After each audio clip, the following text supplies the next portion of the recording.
Assalamualaikum warahmatullahi wabarakatuh. Teman-teman sekalian, jumpa lagi bersama saya Muhammad Lutfi Mahrus.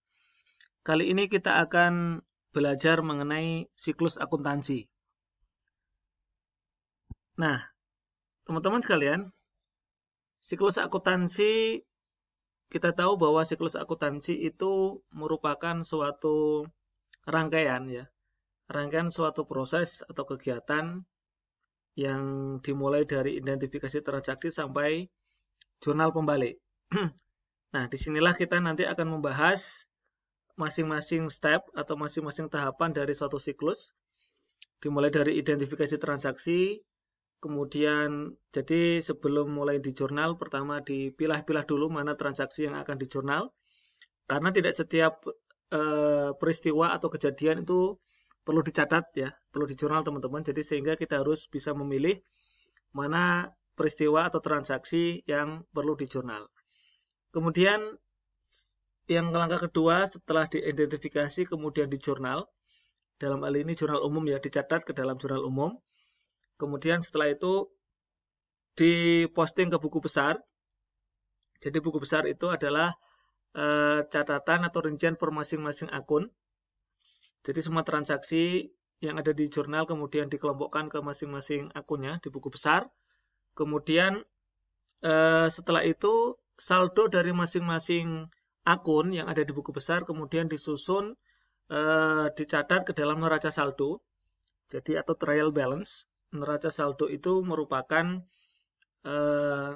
daftar ya, akun-akun saldo, daftar saldo akun-akun. Debitnya berapa, kreditnya berapa. Jadi yang debit dikumpulkan ya akun-akun yang debit, kemudian yang kredit juga dikumpulkan di total. Nah, kemudian untuk memastikan bahwa hasilnya sama. Setelah itu kemudian, neraca saldo ini belum dilakukan penyesuaian karena ada beberapa peristiwa atau transaksi yang belum dicatat ya, sehingga perlu dicatat dalam suatu jurnal penyesuaian. Jadi perlu disesuaikan sehingga sesuai dengan kejadian yang sebenarnya.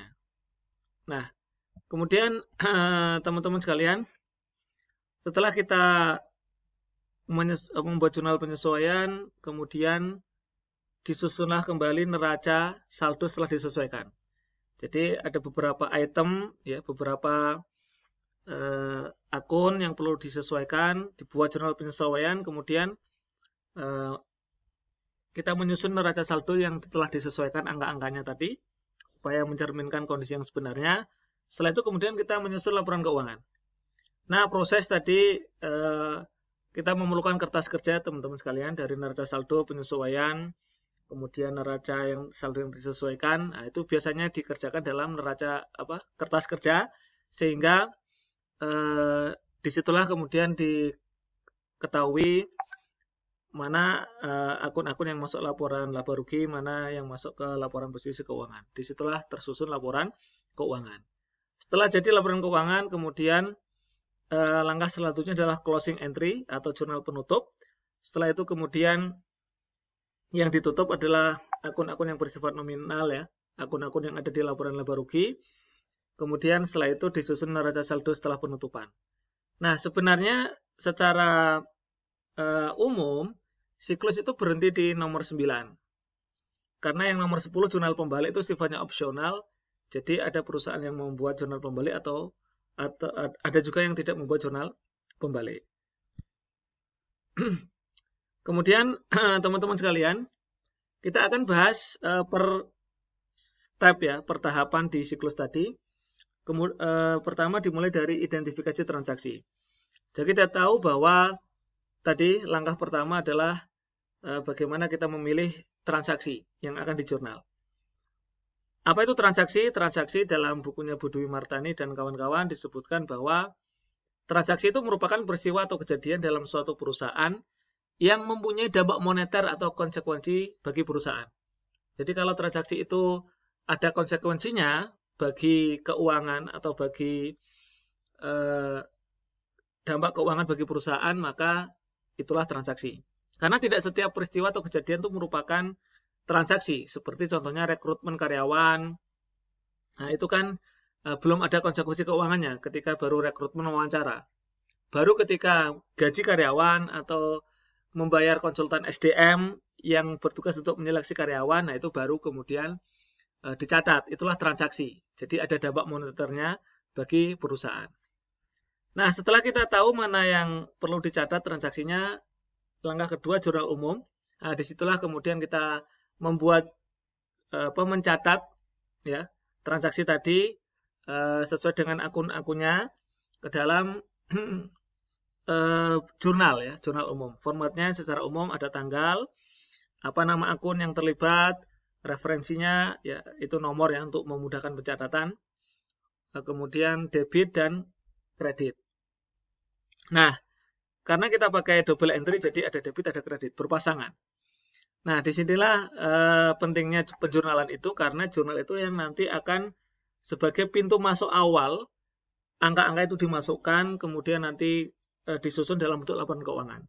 Jadi klasifikasi debit kredit itu harus benar, mana yang harus didebit, mana yang harus dikredit, termasuk jumlahnya. Nah, itu bermula dari jurnal umum. Nah, ada juga teman-teman jurnal khusus ya, atau jurnal atau spesial jurnal.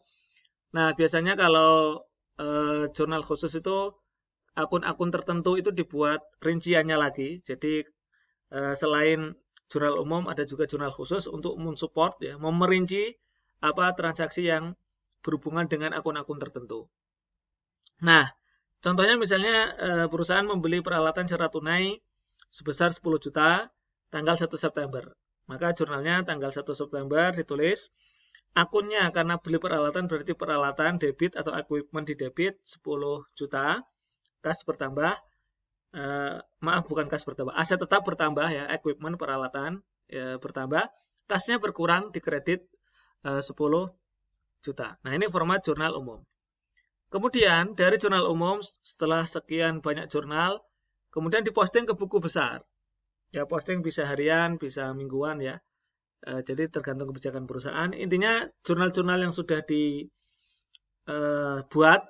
bahkan kalau pakai sistem langsung ya, habis dari jurnal langsung terposting ke buku besar. Langkah selanjutnya dari jurnal tadi, kemudian angka yang ada di debit atau kredit dimasukkan ke masing-masing akunnya. Berarti setiap akun itu mempunyai buku besar. Nah, untuk memudahkan buku besar biasanya dibuat dalam bentuk the account ya. Jadi bentuknya ada sisi kiri, sisi kanan ya, kayak huruf T gitu. Sisi kiri berarti debit, sisi kanan kredit. Nah, dari contoh tadi, equipment debit berarti angka debit 10 juta itu dimasukkan ke bagian equipment ya, sisi sebelah kiri yang 10 juta. Yang kredit cash dimasukkan ke sisi kanannya cash. Jadi nanti setelah beberapa transaksi, beberapa jurnal dimasukkan, nah nanti akan ketahuan berapa saldo di akhir periode pelaporan. Kemudian setelah buku besar, disusunlah suatu neraca saldo.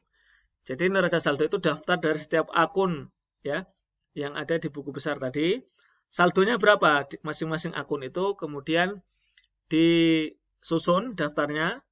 Misalnya cashnya berapa totalnya ya selama satu periode. Nah, debit di sebelah kiri, kredit sebelah kanan. Nah, ini contoh neraca saldo. Nah, biasanya teman-teman sekalian, kalau di GESO itu neraca saldo itu sudah disusun urut berdasarkan klasifikasi akun-akunnya. Yang di laporan posisi keuangan di sebelah atas, yang masuk laba rugi di bawah gitu ya. Tapi kalau mau digabung juga nggak masalah ya. Untuk memudahkan memang neraca saldo disusun urut seperti itu. Baru kemudian, nah ini salah satu tahapan penting dalam pencatatan atau dalam siklus adalah jurnal penyesuaian. Nah, kita tahu bahwa jurnal penyesuaian itu dibuat ya untuk transaksi-transaksi yang di akhir periode itu belum tercatat di jurnal umum. Jadi karena berjalannya waktu sehingga akun-akun itu harus disesuaikan jumlahnya.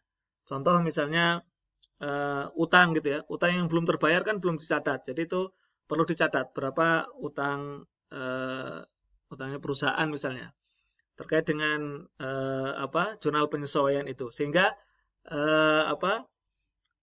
jumlah pendapatan beban itu bisa dicatat secara tepat. Berapa sih beban yang sudah kita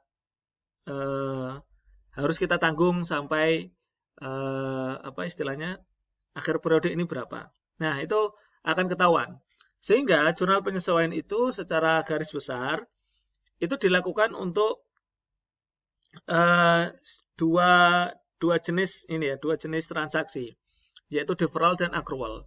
Kalau deferral itu berarti kasnya sudah dibayar atau sudah diterima, tapi beban atau kalau ya bebannya itu belum dinikmati, haknya belum dinikmati. Jadi saya ulangi, kalau deferral itu kasnya sudah dibayar, kalau beban berarti sudah dibayar, tapi bebannya belum dinikmati, itu namanya prepaid expense. Atau yang deferral juga kasnya sudah diterima, namun pekerjaannya belum dilaksanakan, sehingga kita belum berhak mengakui pendapatan, makanya unearned revenue. Jadi deferral itu kasnya sudah diterima atau sudah dibayarkan. Ya, kalau sudah diterima berarti prepaid expense, karena belum dinikmati ya haknya, bebannya belum dinikmati. Sebaliknya kalau kasnya sudah diterima, itu berarti kalau prepaid sudah dibayar tapi haknya belum dinikmati.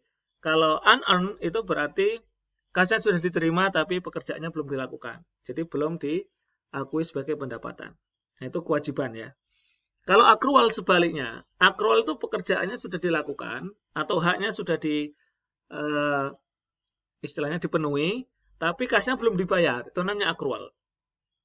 Ada accrued revenue, berarti kita sudah melakukan pekerjaan kita, tapi kita belum dibayar. Berarti itu namanya receivable, jadi kita punya piutang. Sebaliknya, kita sudah menikmati hak kita, tapi kita belum bayar. Berarti kita punya utang kepada orang lain. Nah, itu accrued expense itu utang ya, liabilitas. Jadi kesimpulannya deferral itu ada yang deferral dari sisi expense, ya, ada yang deferral dari sisi revenue. Kalau deferral dari sisi expense itu namanya prepaid expense, uangnya sudah dibayarkan tapi bebannya belum dinikmati atau haknya belum dinikmati. Kalau deferral revenue itu berarti uangnya sudah diterima tapi pekerjaannya belum dilakukan ya, jasa atau barang belum diserahkan. Berarti itu liabilitas. Jadi kalau prepaid expense aset, unearned revenue itu liabilitas. Kalau accrual itu berarti kan tadi sudah dilakukan pekerjaannya.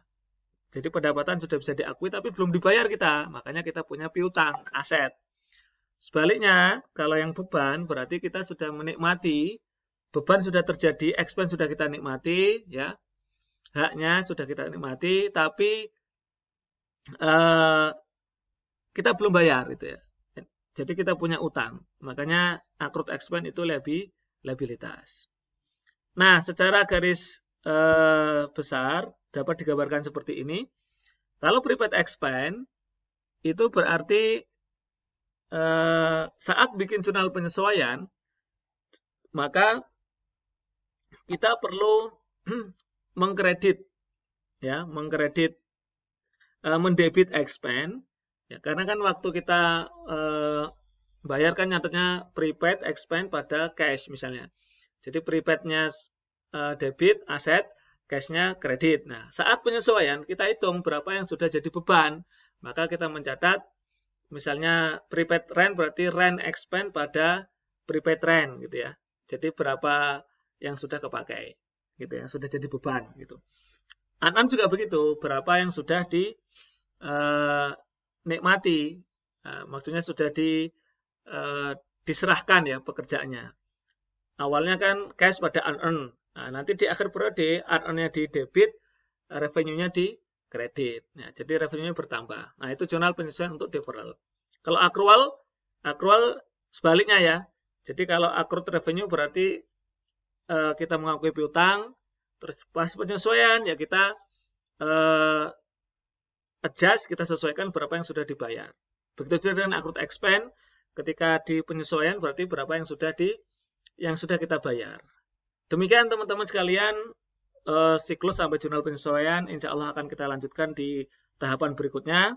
Terima kasih. Assalamualaikum warahmatullahi wabarakatuh.